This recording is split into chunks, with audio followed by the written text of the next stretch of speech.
ઠાકોરનો ડીસા શહેરમાં road show યોજાયો। ગુજરાતમાં ત્રીજા તબક્કાનું મતદાન 7મી મેના રોજ યોજાવાનું છે, જેને હવે ગણતરીના જ દિવસો બાકી છે। ત્યારે કોંગ્રેસ અને ભાજપ બંને પક્ષો દ્વારા પ્રચાર કાર્ય જોરશોરથી શરૂ કરી દેવામાં આવ્યું છે। ભાજપ દ્વારા 1 મેના રોજ વડાપ્રધાન નરેન્દ્રભાઈ મોદીની બનાસકાંઠામાં જાહેર સભા યોજાશે। જો કે કોંગ્રેસમાંથી હજુ સુધી કોઈ સ્ટાર પ્રચારકની બનાસકાંઠામાં જાહેર સભા જાહેર થઈ નથી। ત્યારે કોંગ્રેસના ઉમેદવાર સ્વ બળદેવ પ્રચાર કાર્યની દોર સંભાળી રહ્યા છે। ત્યારે આજે ડીસા શહેરમાં કોંગ્રેસના ઉમેદવાર જ્ઞાનીબેન ઠાકોરનો રોડ શો યોજાયો હતો। ડીસાના હવાઈ પિલ્લરથી દીપક હોટલ, જલારામ મંદિર, બગીચા સર્કલ શહેરના મુખ્ય માર્ગ પર રોડ શો યોજાયો હતો। જ્ઞાનીબેન ઠાકોર ખુલ્લી જીપમાં કોંગ્રેસના આગેવાનો સાથે નીકળ્યા હતા। મોટી સંખ્યામાં બાઇકો અને ગાડીઓનો કાફલો રોડ શોમાં જોડાતા સમગ્ર શહેરમાં ચૂંટણીનો અલગ જ પ્રકારનો માહોલ ઊભો થયો હોય તેવા દ્રશ્યો સર્જાયા હતા। રોડ શો દરમિયાન બજાર વચ્ચે જ્ઞાનીબેન ઠાકોરે જાહેર સભામાં સામાજિક તત્વોને ચેલેન્જ કરતા જણાવ્યું હતું કે ઘણી બધી શૈક્ષણિક સંસ્થાઓને અસામાજિક તત્વો લઈને બેન દીકરીઓને હેરાન કરવાના પ્રયત્નો કરે છે।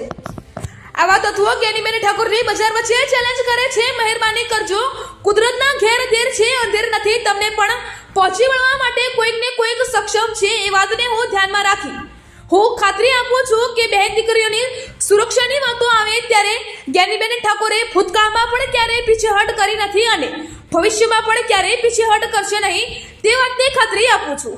ડીસા શહેરમાં રોડ શો દરમિયાન કોંગ્રેસના કાર્યકરો, હોદ્દેદારો મોટી સંખ્યામાં રોડ શો દરમિયાન ઉપસ્થિત રહ્યા હતા। અહેવાલ તરગાજી સુદેશા, બનાસકાંઠા। એક બાજુ ભાજપની ખોજ છે, વડાપ્રધાન ખુદ પણ ડીસાથી પ્રચાર કરવાના છે, બનાસકાંઠાથી શરૂઆત કરી રહ્યા છે। એક બાજુ જ્ઞાનીબેન પોતાના બળ ઉપર હું પોતે બળ ઉપર નહીં પણ બનાસકાંઠાની જનતાના બળે હું ચૂંટણી લડું છું। મારા કોંગ્રેસના કાર્યકરો આવા ધૂમ ધખતા તાપમાં ડોર ટુ ડોર ફરીને કોંગ્રેસને જીતાડવા માટે હાકલ કરી રહ્યા છે। ત્યારે આ ચૂંટણી કોઈ એક વ્યક્તિ નહીં પણ સમગ્ર બનાસકાંઠાનો 18 આલમ 36 કોમ લડી રહી છે। છેલ્લા 2 મહિનાથી હું દરેક તાલુકાનો જનસંપર્ક કર્યો છે। દરેકે તન, મન અને ધનથી આ પહેલી ચૂંટણી એવી છે કે લોકો વોટ તો આપે પણ સાથે નોટે આપે અને એટલા માટે કરીને અમારા મનોબળમાં જે વધારો થઈ રહ્યો છે। અને 7મી તારીખે જ્યારે મતદાન છે ત્યારે બનાસકાંઠાની જનતા મને આશીર્વાદ આપી જીતાડશે। દેશના વડાપ્રધાનને એક ગરીબ સમાજની, એક ગરીબ દીકરીને, એક બનાસની બેન જ્ઞાનીબેન સૂત્ર આપેલું છે। સમગ્ર જિલ્લે એમ કીધું છે કે અમારી બેન છે અને બનાસકાંઠાની બેનને હરાવવા માટે એક દેશના વડાપ્રધાનને ડીસા મુકામે રેલી કરવી પડે એ દી બતાવે છે કે એ પોતે એમની હાર જોઈ ગયા છે। પણ બનાસકાંઠાની જનતા હવે જે કાંઈ સ્થાનિક જે હિતો છે, જે સહકારી માળખું છે, એક તરફી એકદમ તાનાશાહી ચાલી રહી છે, એ તાનાશાહીથી કંટાળી રહ્યા છે। ત્યારે આ વખતે બનાસકાંઠા પરિવર્તન કરી અને કોંગ્રેસ પાર્ટીને આશીર્વાદ આપશે।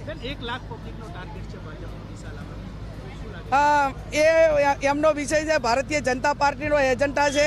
એ જેટલા લાખ લાવવા હોય એટલા લાખ લાવે। બનાસકાંઠાના 20 લાખ મતદારો છે અને જો એમને 20 લાખ મતદારો ઉપર એમને ભરોસો હોત તો એ પાટણ જિલ્લામાંથી આ લાઈને મતદારો દાખલ ના કરો, પણ ક્યાંક ને ક્યાંક એમનો ભરોસો તૂટ્યો છે।